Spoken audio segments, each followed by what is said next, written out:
Welcome back to Account Management Secrets. Today, we're talking about one of the most important phases of the customer journey, which is onboarding. Our guest is Donna Weber, a leader in customer onboarding and the author of the book Onboarding Matters. Donna works with high-growth companies to turn onboarding into a powerful tool for customer retention, growth, and loyalty. And she's here today to share her expertise on how to create meaningful results early in the customer journey. We cover why it's so important to engage customers in their first 90 days, the concept of quick wins, and how onboarding sets the stage for long-term success. I hope you enjoy my conversation with Donna Weber. Hey, Donna, great to see you. Thanks so much for joining me. Oh, thank you for having me as your guest, Alex. I'm excited to be here today. Now, you are an expert in a very specific field, at least not a field that a lot of people think about every day, but one that is absolutely critical to the customer experience, and that is onboarding. So this is something you know a ton about. You wrote this really great book, Onboarding Matters, and the whole purpose here is to get this critical step right so that we retain our customers, they get to their full potential of everything that they're trying to achieve, which also means their full lifetime potential as customers of ours. So really super critical and important component along the account management journey. I'd like to start today just to orient, my thinking and the audience's thinking around, what does the onboarding step entail? Why is this such an important part of the overall customer journey? What are we getting wrong in our thinking about onboarding today? Well, I want to start with the buyer journey. Great. Because in the world of sales, it's all about closing a deal. But the reality is every time you close a deal, you're opening a relationship. And every time you close a deal, you end the buyer journey is the beginning of the customer journey. And that's really when the renewal begins, right? That's when the renewal happens. It's like, I would say in the first 90 days. When I started in customer success, we were in the era of customer success 1.0, and everyone was really focused on the last 90 days when the renewal was coming up. And I was like, gosh, but if you wait till then, you're reactive, churn is high, it costs a lot more money to try to save red accounts, burning accounts on fire, you're parachuting in your rescue teams. Mm-hmm. It was so obvious. Like, why don't we front load the relationship when it matters most? So that's why I dove into onboarding. We all know on a personal level that first impressions matter. We all know that, neurologically, our brain is wired to really create and lay down these biases at the very beginning of a relationship. So if we're not taking advantage of setting the stage correctly in the right light at the beginning, then we're going to be constantly fighting and chasing that relationship down, downstream, and then often too late. Yeah, I mean, I've heard, and many people have heard this idea that the renewal can be won or lost in the first 90 days, and so. Exactly. This is really important for us to get right. When you talk about front loading the relationship, so to really get us off on the right foot, what's involved there? What are the things that are part of this front loading? Absolutely. So I like to say that onboarding is not implementation. Onboarding is not deployment. So I mostly work with B2B companies. And just because a product is delivered does not mean that value has been received, meaningful value. So let's say if you are working with B2B tech, there is a login, all right? But just because a product has been deployed, integrated, customized, does not mean any value has been delivered. And I think that too many B2B companies are really focused internally. They're focused on their product. They feel like the product delivery means value is delivered. And, on a personal level, let's just say, I buy something. I look at all the, Instagram ads, the Facebook ads. I see all the comments, the reviews. I get all excited about something. Let's just say it like it's a red light. People are big about the red light things on the face, a red light mask. Okay. Uh-huh. And, and I spend several $100s on it. It's a big investment. But if I don't use it, I'll receive no value. If I use it for maybe every day for the first week and then I get kind of, well, I'm not interested, I obtain no value. So it's not just about deploying something. It's not about a product being delivered. It's about the user able to use the product and obtain the value. And so we need to really bridge that gap to ensure that not just the buyer is getting value, but all of the users as well. Mm-hmm, mm-hmm. And I guess, part of this is a lot of teams, a lot of companies will declare victory too early, right? Exactly. Like, I love that. hey, Hold on. I'm going to write that down. Yeah, well, it's like, we give them someone the login or they receive the box or the package or the whatever it is. And we're like, great, our work here is done. We're all set. But that doesn't mean anything to the end customer. And to your point, what I'm hearing you say is the customer has expectations when they're buying something. And this is as true in B2B as it is in B2C. So I've got expectations. If I'm a B2B buyer, I have a meaningful problem I'm trying to solve. So I'm trying to solve a problem. It could be $100,000 problem, $1 million problem, $10 million problem. I've got something I'm trying to do. The problem does not get solved when I get the box, right? When I get the service, when I unpack whatever it is, when I get the logins, it is the value. So with that in mind, like, are these mindsets that we need to change inside our company about when we quote unquote declare victory? Or how do we want to be thinking about this differently? Absolutely. I appreciate that this podcast is for account managers. And I continue to be surprised that in this world of subscription and SaaS, that there's so much focus on bagging a new logo, on closing a deal. And, Alex, when I work with companies, we calculate what it costs, how long it takes to break even with a customer. So let's say your customer is paying you $5,000 a year. Okay. And you think, great, we closed the deal, but it does not mean your company has made any money yet, because you need to look at the customer acquisition costs. So oftentimes that cost is higher. It might be anywhere between like 80 to 120% of that initial year. So let's say your product is $5,000, but your customer acquisition costs are $6,000. And then let's say you have an onboarding or implementation cost as well. If that's another $3,000, $5,000, now you're looking at 18 to 24 months to break even. Sure. And if you don't deliver meaningful value in that time, and your customer pauses or cancels or churns, you have lost all that money. So you celebrate, you ring the bell, you bag the new logo, the sales reps go off to club because they hit their sales quota, but they're actually losing the company money if that deal doesn't stick around. And I don't really hear people talking about that, that there can be negative margins until the customers are break even with you and value has been established and they are, have fully adopted your product. You're in really high risk during those early stages, because not only do you risk a churn, but you risk all that money poured down the drain. Mm-hmm. Oh yeah. And many people are not having that conversation. We try to bring that to light. The recovery of the cost of customer acquisition is really important, and then keeping them around is super important. So Donna, I just want to make sure that we do have a clear definition here. Now, you said onboarding is not the same as implementation. So what would typically go into onboarding? What's the difference? Who's doing what? What sort of teams are being involved here? Yeah, absolutely. So I have my book, Onboarding Matters, and I defined the orchestrated onboarding framework, which is 6 stages. Most people look at onboarding as 2 stages: kickoff and implementation, and then they're done. Then they have go live. Woohoo! See you later.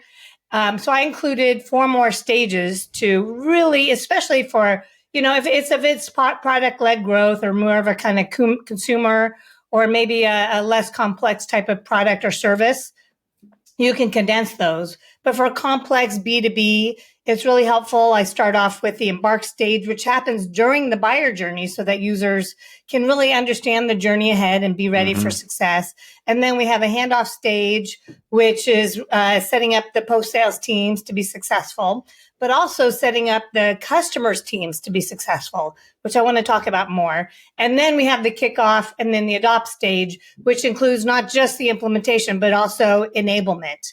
And you may need enablement for lots of different personas. You might have shop floor workers, you might have managers, supervisors, administrators, developers, and all of them need to be onboarded and enabled to ensure they're obtaining meaningful value. And then we do a review to make sure things are going well. And then there's opportunity for ongoing, optimizing, expanding. And maybe if you have a land and expand growth strategy at your company, just because you're done with that initial onboarding, it's just the beginning, because you may have new products, new releases, new teams, new geos, new regions. There's a lot that you can continue delivering a value journey. So I like to say, sometimes onboarding doesn't matter because unless value is delivered, who cares? Yeah. And one of the things that you mentioned within there totally gets overlooked all the time. And that's, how do we get the customer teams set up for success? Like, what work do they need to do? How should they be thinking about change management or all the different things that go into this? We're often so focused on ourselves. We're going to do, here's our 17-step implementation process, and then there's training, and then there's this and that. And then we go do a QBR and cross our fingers and hope the customer renews in a year. And unless we get the customer bought in and committed and doing work, right, and aware of the full scope of the inputs, but also the potential value that they're getting, then we're really not setting ourselves up for success. We're setting ourselves up for some type of, friction point or issue down the road, or even what you call the trough of disillusionment when it comes to onboarding. So, given that, tell us more about the orientation toward customer teams. What do they need to be successful? How do we need to bring them into our thinking? Yeah, absolutely. And I don't hear a lot of companies really deploying a thorough change management approach. Okay. And there's just a huge opportunity in business to business to do that. So just for an example, I'm working with a company right now. They work with dental practices. They have practice management software. And, maybe the office manager or if there's several offices, there might be a procurement team, or the doctor themselves might buy this product and have great plans for it. But then you have a receptionist, a hygienist, right, a technician who have to use it. And if they're not using it, then literally they cannot run their practice. And so in working together, one, I just want to say, too often you were talking about, we got our 17-stage process. It's just companies make it way too complicated. So what happens in the beginning is that the customers get overwhelmed. And, I don't know about you, but I'm pretty overwhelmed. My saturation level is pretty high on a day-to-day basis between all the different platforms I'm on, getting pinged, and personal things to deal with, and sure. And what's going on in the news, and so people's heads are full. My priority is not to embrace your new solution, right? Right. And in fact, I also talked with a company today. They have a property management software. Okay. And the bosses think the tool's great, but the users are revolting against it because they're afraid they're going to lose their jobs, right? So they're churning because there's no adoption. So during the second stage of my orchestrated onboarding framework, during the handoff, I like to have the stakeholder or sponsor who purchased meet with the team and share what was purchased and why, to help them understand the vision. And otherwise, these post-sales customer-facing teams are busy trying to sell the product to these teams who are resistant. And then you really have to bridge the gap. They just think there's this awesome tool. I can't tell you how many companies I've worked with where customers revert to their legacy platform. Guess what that is? Usually a spreadsheet. Right. Sometimes pen and paper. The legacy platform is not complex. This new solution is way more sophisticated. Yeah. But they've got their conditional formatting and their pivot tables and their they're used to spreadsheets, right? They're in their comfort zone. So we really need to bridge the gap. We really need to do a much better job of bridging the gap of here's what you do in your spreadsheet and here's what you do in our fancy tool. And this is what it means for you. This is how it makes your life better, Alex. You're going to spend 2 hours to learn this, but it's going to save you 2 hours a week moving forward.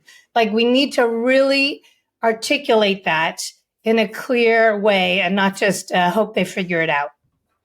And presumably it's not just like, this is not just evangelizing. So the whole trick to this is not simply me communicating this over and over. It's actually in changing the behaviors and them getting actual results and being able to use whatever tool that they've bought. So, yes. So if I can just interrupt, as adults, there's this acronym WIFM, what's in it for me? Yeah.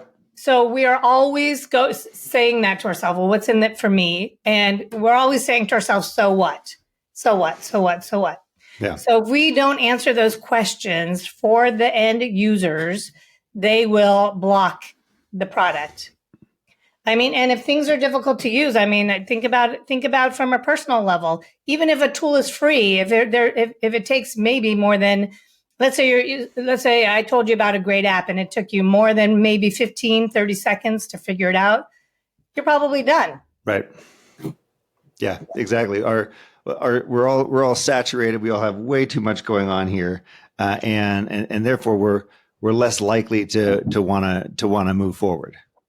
Exactly, and then it's critical, therefore, to deliver a quick win as quickly as possible. A little spark of joy to leverage what I learned from Marie Kondo of the Kondo method. Are you familiar with that? I mean, only vaguely. I just know that she's the person who's like way into cleaning up and throwing away things that don't bring you joy. Yeah. So, we want to give them some joy. We want to deliver a quick win, not just for the buyer, but for the users. And the reason for that is that every time we get that win, our brain releases endorphin, which is a feel-good chemical. Mm-hmm. And then we're going to be excited to be on this journey, to keep learning and working this out. But if I have to, languish in this trough of disillusionment where it's just painful and frustrating and stressful, and then we're going to give up. Well, you're talking about buyer's remorse, essentially. So I buy the thing, it starts to get deployed, and then within 30 days, 60 days, whatever, I'm saying, oh, this is not what I wanted, or I'm not happy, or gosh, I should have picked the other company, or things like I should just save all my time and energy. So you're talking about these natural reactions that people are having when they feel like maybe they're not having the best experience, or they didn't make the right choice, or they're not getting there as fast as they want to. And so help us understand here, when you talked about quick wins right there as one of the resolutions, what's the difference between quick win and time to value or first value? Are those the same thing? Are they different? How do we think about those? Well, I just published an article describing quick wins, so maybe we can link to that. So quick wins are morsels of value that ideally you can deliver in days or a week. So let's just say we're talking about an app, a mobile app. Let's say there was a little thing I did that I got, something connected, or I got a little, confetti or a badge or something. I may not be at all the final destination, but it's telling me I'm on the right track. Okay. For a business to business solution, let's say even for something really complex, you can help with the mindsets, the concepts, and the context. So we were talking earlier about, let's say, moving away from spreadsheets to a sophisticated financial tool. Then is there a way you could deliver a report? And you can show the users, maybe you build it for them as part of the deployment, or is there a way that report can be available even before everything else is deployed? Okay. And so they go, wow, I don't have to create this report. It's instantly updated. I can share it with everyone. No one's going to get stuck on the old copies. There's one source of truth. Like, we need to show people that. So for example, one company I worked with, rather than waiting and hoping for their customers to create reports, within 2 weeks, they created a package and everyone had those reports within 2 weeks. So it might be helping them to really understand mindsets or frameworks that are going to help them be successful in this new tool so that once they do have the login, they're off and running. So a company I worked with that has a platform for the premium real estate agents. They help them with strategic coaching and exclusive resources. So they weren't waiting for the product to go live to start those things. They had them helping them get kind of up leveled, and then they were off and running once they had the login. Okay, so that's their way to deliver the quick wins. And how does this fit with what we know of as getting to first value? So showing customer value quickly. First value would be something more measurable in the platform or meaningful. So whereas a quick win might be, days or weeks, first value might be weeks or, I would like to say within a few months, depending on the complexity of your product. So first value might mean, let's say they've delivered their first campaign and they're able to see the results in a marketing platform. First value might be a percentage of active users in the system. So then I would say first value is a bit more dependent on a full deployment or at least partial deployment. Overall, I would like to see companies move from monolithic deployments, which are taking on average 3 to 6 months and up to 18 months to what can we do? What can we get deployed quickly? And so we're delivering value and then create a value journey. So for example, I worked with a company, onboarding was taking 6 to 12 months. We got to some initial value in 6 weeks. What are the trade-offs there? Like, what are the pros and cons of doing that? I can understand that I want to get the customer into my product or service or, kind of up and running right away. I want to do some type of quick win. The flip side of this is maybe I'm concerned that they're not going to use all the things that they might have that they could have at their disposal. They're not going to use the full suite. Or maybe I'm concerned, hey, my revenue is going to start really small here if I just do the piecemeal adoption versus, I got them to buy the whole thing and they're doing a 2-year deployment or whatever it is. So how do we think about those kind of trade-offs? Well, I think in the same way that we think that when the deal is closed, that's the win.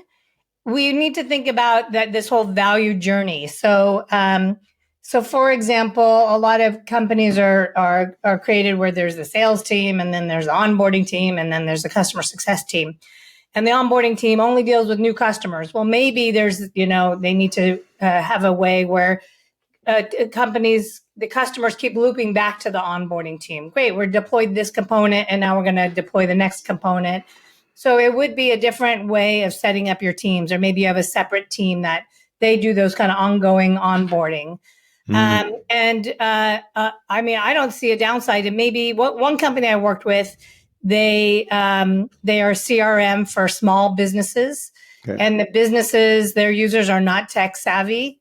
And they were spending 4 months saying, hey, we're going to customize the platform, anything you want or need.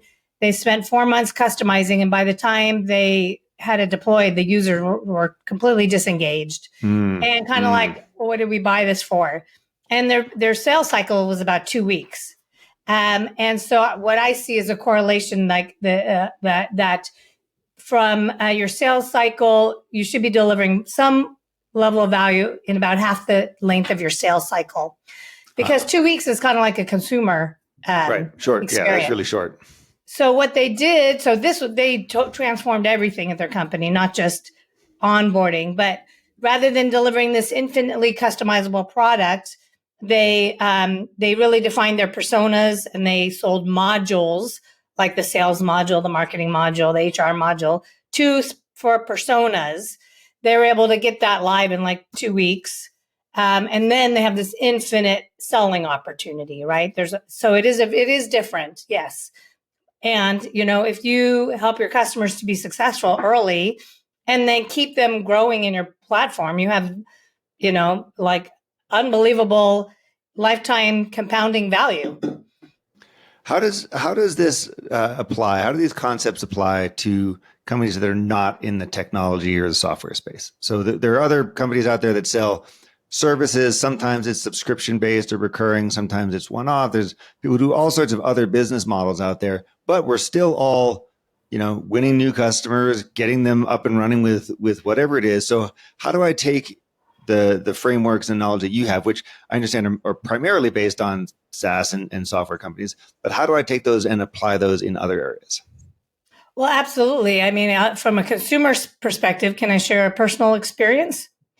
Of course. I bought this nasal spray. I have a lot of sinus issues, and I was just so impressed. It's like a tailored nasal spray. They have a platform where I have like my the medical team. I can ask questions. They respond very quickly. They had videos online. They sent me emails. They like pretty much any question I had or concern.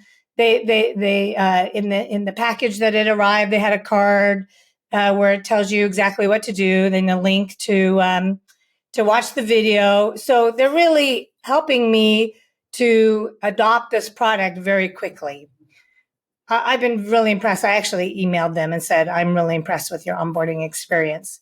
Nice. If it's a service, really helping your customers to understand the journey ahead. So maybe you have a service, it's managed services, maybe it's strategic services, but people want to know the journey. Where have we been? Where are we now? Where we're going? So they want to feel like you're partnering with them. Again, can I share a personal experience? Keep going.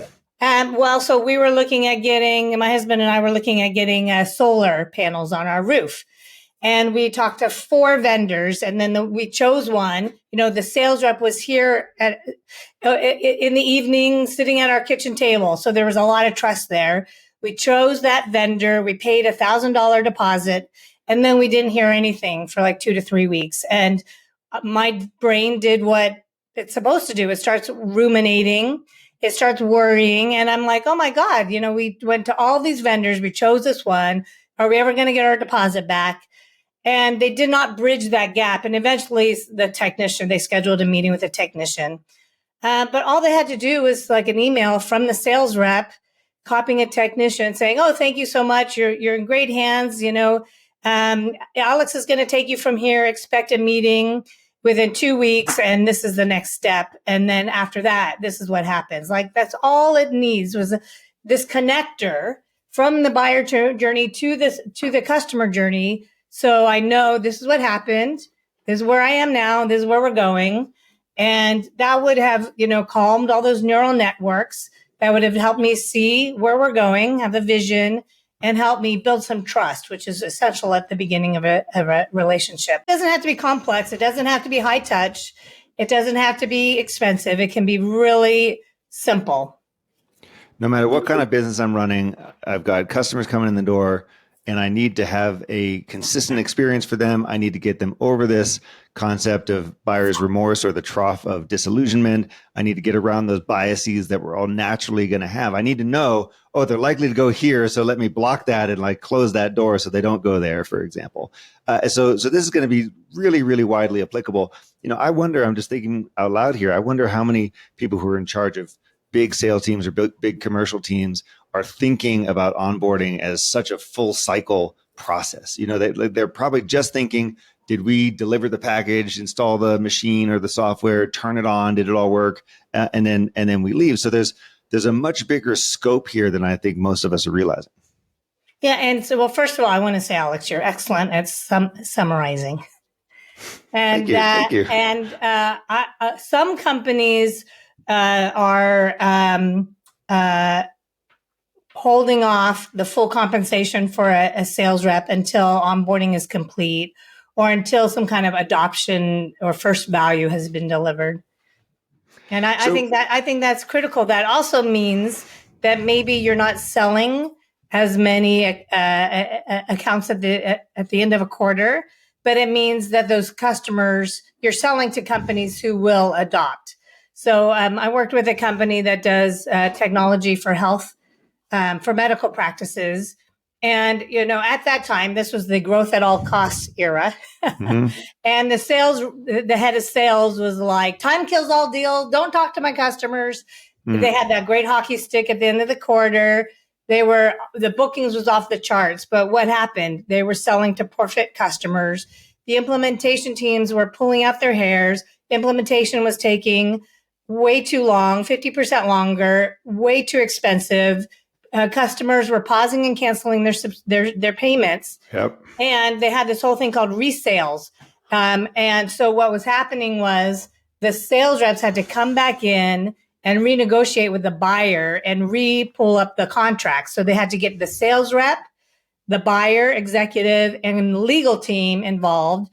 And when I met with the CFO and we calculated out the cost of that, it was costing them $500,000 a year. So, they were rushing to close deals, but at what cost? Yeah. So a big part of it was, identifying your ideal customer, slowing down, selling to those right customers, making sure they get implemented and onboarded in a timely way, and reduce all of there's huge things that other teams were scrambling to deal with. And the irony was that the teams were busy trying to resolve issues with existing customers than being out selling to new ones. So it totally had a backlash to them. Just generally speaking, in so many commercial teams, the incentives are completely out of whack. The incentives are not there to create long-term profitability of our business and long-term viability of our business. They're done in silos with conflicting incentives, meaning, I want to do this, but you want to do that, and it's in our comp plans, and so there's so much there that I think is not working, which is then causing people to need more investments in account management, customer success, implementation, onboarding. So they're taking on additional costs because of these very, very weird incentives. I agree. So I mean, can you help enlighten me? Like, why is that when, the whole world's moved to subscription and they're still so fixated on this initial deal? And I continue, sure, there's a lot of improvements we need on the account management and customer success side, but I continue to be baffled at the incentives and the behaviors that are rewarded. Yeah. I mean, it's not going to stick around. I mean, literally, the company is losing money, not making money. It mainly has to do with it has to do with how the multiples that we put on growth versus profit. And so right now, markets broadly, private markets, public markets are rewarding growth over profit. So we're saying we'll pay 10 times revenue, 20 times revenue, whatever it is. We'll only pay 15 times profit or some, 10 times for some smaller number. And so that right there is the mega incentive, which then gets broken down throughout the corporate, throughout the entire corporate ladder. And people wind up chasing bad deals just because they want the revenue, they want the logo, they want the win. And very little thought is spent on, well, what happens then? Okay, once we sign this customer, are they going to stick around? First of all, we're going to be able to recoup the cost of this customer getting acquired. Are they going to stick around long enough? Are they going to become profitable? Are they going to become advocates for us? Are they a good fit customer?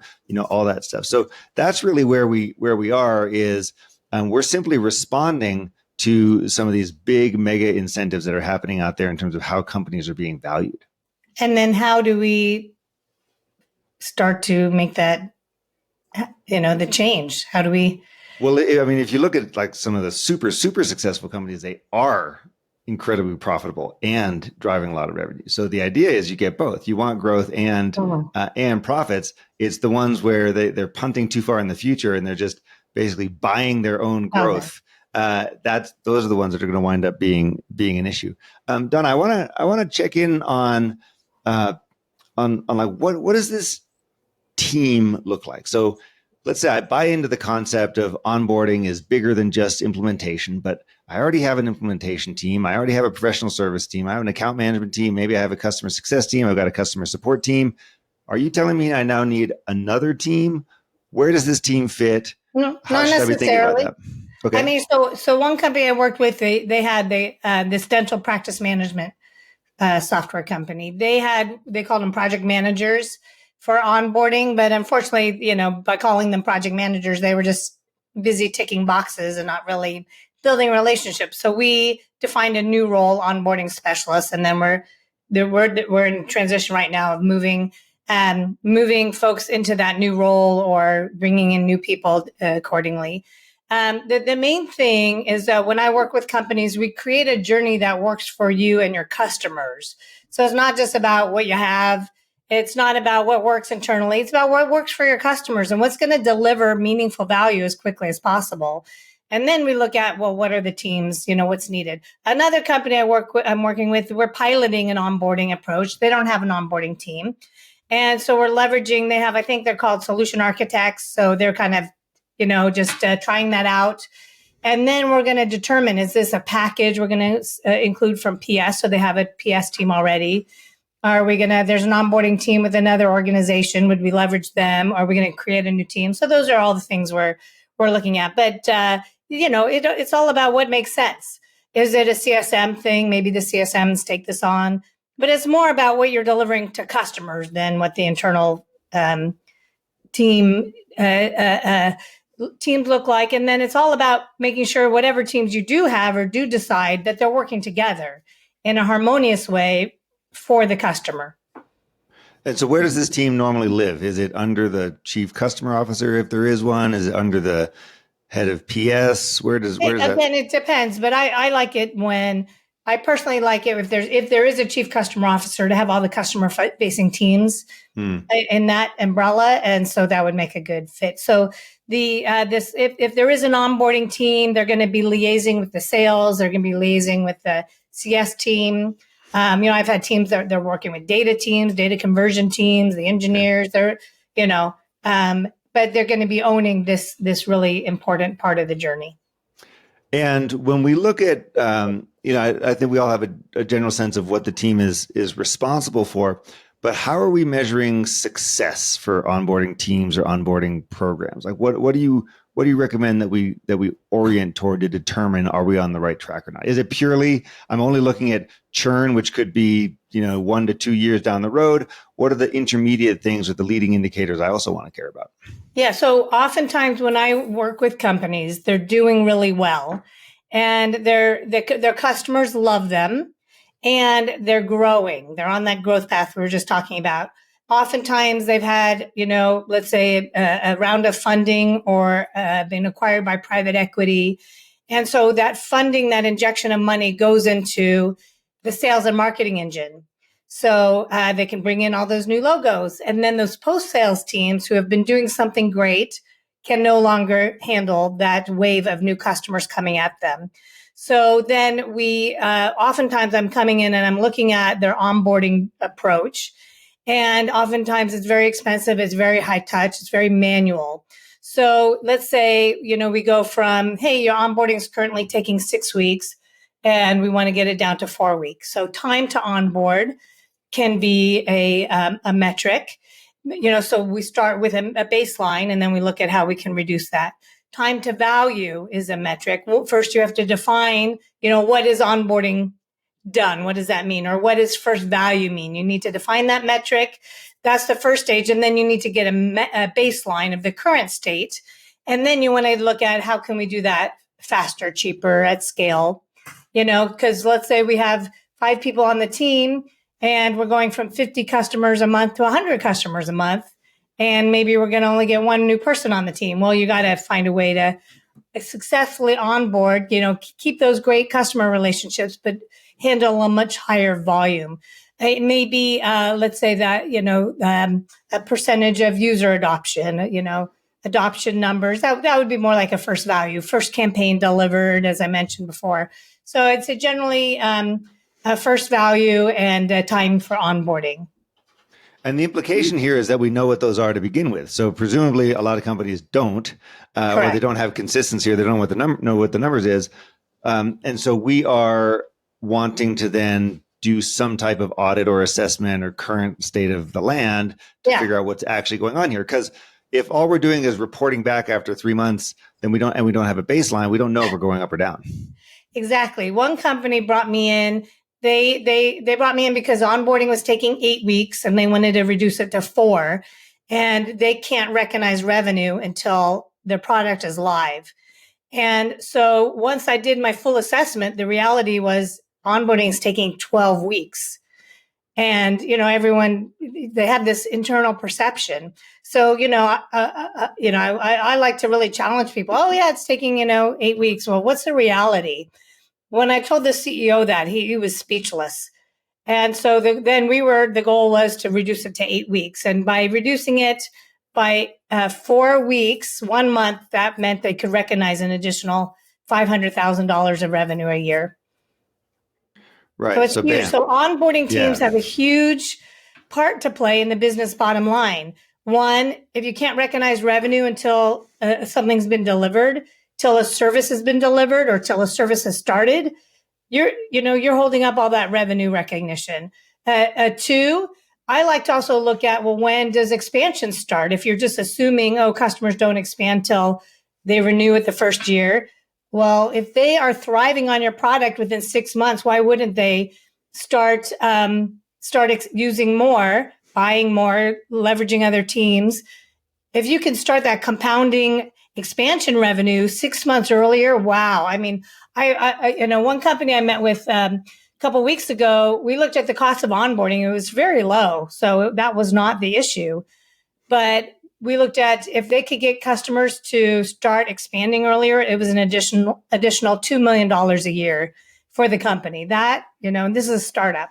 I mean, wow, like that was getting them to expand 2 months earlier. Mm-hmm. If they expanded 6 months earlier, I mean, that then we're looking at $6 million extra dollars a year. And that's compounding revenue year over year over year. For sure. Yes. And so what I'm hearing you talk about there is a number of different metrics that a team might care about. So quick wins, or time to onboarding, or time to some milestone on the customer side. But we've got to link this back to either revenue or costs on our side. We cannot simply say, oh, look, we did this, like we shaved this much days off or this much time off. We've got to link the dots in. We've got to connect the dots internally so that people understand, here's how this impacts our bottom line as a company. If we don't do that, nobody's going to care, right? Nobody's going to pay any attention, and they don't care. Say that 3 more times. Yeah. Because this is the thing is we get all wrapped up. This is an issue for account managers, for customer success. People get all wrapped up in like, oh, I did this thing. Okay. But we then have to be very clear about the positive implication that this has for the business. That's how we then get the recognition that we all deserve. Exactly. So we talked about consumers. Adults are always asking ourselves, what does this mean for me? What's in it for me? And so what? So you tell your leadership, oh, we reduced onboarding by 10 days. So what? So we always have to answer that, so what? So that means we've saved the company $150,000 a quarter. That means customers are logging 10 less support tickets, which means we're saving the company $500,000 a year. That means customers are buying more in 3 months rather than 6 months. That means it's an extra $1 million a year in new revenue, compounding revenue. Yeah, totally. Now, Donna, as we wrap up here, and you think about your experience in working with a lot of companies on this, and the significant changes that we're facing as an economy in 2025, what's separating the winners from the losers when it comes to onboarding? Like, what are the winners doing well? What are the losers not doing well? What are those main points of distinction? Well, I pretty much a lot of what we talked about. One is really knowing the numbers, knowing what they're costing the company. I think customer-facing teams often feel slighted when they're not being valued for all of their work, but they don't even know the average selling price of their product. And every time they spend, time and resources with a customer, it's costing their company money. It's also costing their customers money. So really looking at every opportunity to scale, every opportunity to, anywhere that there's a repeatable action, to look at a way to deliver a one-to-many approach or a digital approach.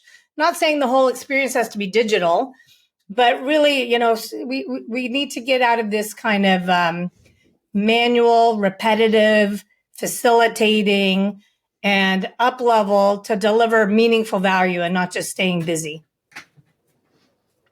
Awesome. Fantastic. Well, hey, this was a really tremendous walk through the ins and outs and ups and downs of onboarding, not a thing that a lot of people wake up thinking about. But once we hear about it from you, recognize how important this is and how much it drives the needle for success, both of our internal teams and for our customers. So Donna Weber, thank you so much for joining us here today on Account Management Secrets. It was great to have you.